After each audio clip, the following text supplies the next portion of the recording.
श्री वामन अवतार की कथा। यह भगवान के 5वें अवतार की कथा है। राजा बलि नर्मदा नदी के उत्तर तट पर भृगुकच्छ नामक क्षेत्र में भृगुवंशियों के आदेश अनुसार एक श्रेष्ठ यज्ञ का अनुष्ठान कर रहे थे। ठीक उसी समय हाथ में छत्र, दंड और जल से भरा कमंडलू लिए वामन भगवान ने अश्वमेध यज्ञ के मंडप में प्रवेश किया। वे कमर में मूंज की मेखला और गले में यज्ञोपवीत धारण किए हुए थे। बगल में मृगचर्म और जटा सिर पर थी। राजा बलि ने स्वागत वाणी से उनका अभिनंदन किया और चरणों को पखारकर चरण तीर्थ को मस्तक पर रखा। फिर बटुक रूपधारी भगवान से बोले, ब्राह्मण कुमार, ऐसा जान पड़ता है कि आप कुछ चाहते हैं। आप जो भी चाहते हैं अवश्य ही वह सब आप मुझसे मांग लीजिए।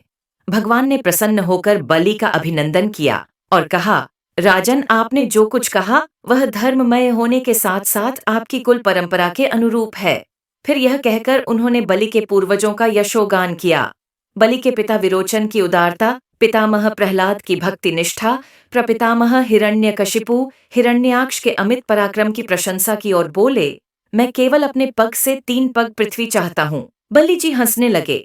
भगवान ने कहा, नहीं, काम मांगने में दरिद्रता हेतु नहीं है, संतोष हेतु है। बलि ने कहा, अच्छा, 3 पग लेना है तो मेरे दैत्य के पग से लीजिए। देखिए, 1-1 योजन के उनके पांव है। भगवान भी पूरे हट्ठी है।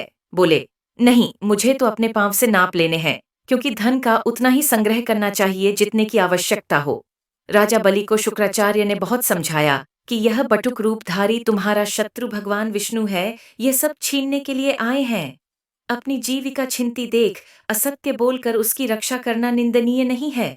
राजा ने असत्य बोलना, देने को कहकर फिर नकार जाना स्वीकार न किया। तब शुक्राचार्य जी ने बलि को राज्य भ्रष्ट होने का श्राप तक दे दिया, तो भी महात्मा बलि अपने निश्चय से हटे नहीं और हाथ में जल लेकर 3 पग पृथ्वी का संकल्प कर दिया। संकल्प होते ही भगवान का वामन रूप बढ़ते बढ़ते इतना बढ़ा कि भगवान की इंद्रियों में और शरीर में सभी चराचर प्राणियों का दर्शन होने लगा। सर्वात्मा भगवान में यह सारा ब्रह्मांड देखकर सब दैत्य भयभीत हो गए। उन्होंने एक पग से बलि की सारी पृथ्वी नाप ली, शरीर से नभ और भुजाओं से सभी दिशाएं घेर लीं। दूसरे पग से स्वर्ग नाप लिया। तीसरा पग रखने के लिए बलि की कोई वस्तु न बची। भगवान का दूसरा पग ही ऊपर को जाता हुआ महलोक, जनलोक और तपलोक से भी ऊपर सत्यलोक में पहुंच गया। श्री ब्रह्मा जी ने विष्णु रूप भगवान के उठे हुए चरण का पूजन और प्रक्षालन किया। ब्रह्मा के कमंडल का वही जल विश्वरूप भगवान के पद प्रक्षालन से पवित्र होने के कारण गंगा जी के रूप में परिवर्तित हो गया। अब भगवान बलि से बोले, 2 पग में तो मैंने तुम्हारी सब पृथ्वी और सब लोगों को नाप लिया। तुम्हारी प्रतिज्ञा पूरी न होने से अब तुम नरक भोगोगे।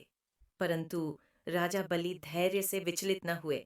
उन्होंने बड़ा ही सुंदर उत्तर दिया, प्रभु, मैं आपसे एक बात पूछता हूँ, धन बड़ा है या धनी? भगवान ने कहा, क्योंकि धन धनी के अधीन रहता है, इसलिए धनी धन से बड़ा होता है। बलि जी ने कहा, प्रभु, आपने मेरा धन तो 2 पग में नाप लिया है। रही 1 पग की बात, सो वह पग आप मेरे सर पर रख दीजिए। मैं आपके चरणों में आत्मसमर्पण करता हूँ। भगवान बहुत प्रसन्न होकर ब्रह्मा जी से बोले, मैं राजा बलि से बहुत प्रसन्न हूँ, अतः इन्हें स्वर्ग लोक में रहने की आज्ञा देता हूँ, और बहुत सारे वर प्रदान किए। अपने परिवार और दोस्तों के साथ शेयर करें और ऐसी और कहानियाँ जानने के लिए हमारे YouTube चैनल को सब्सक्राइब करें।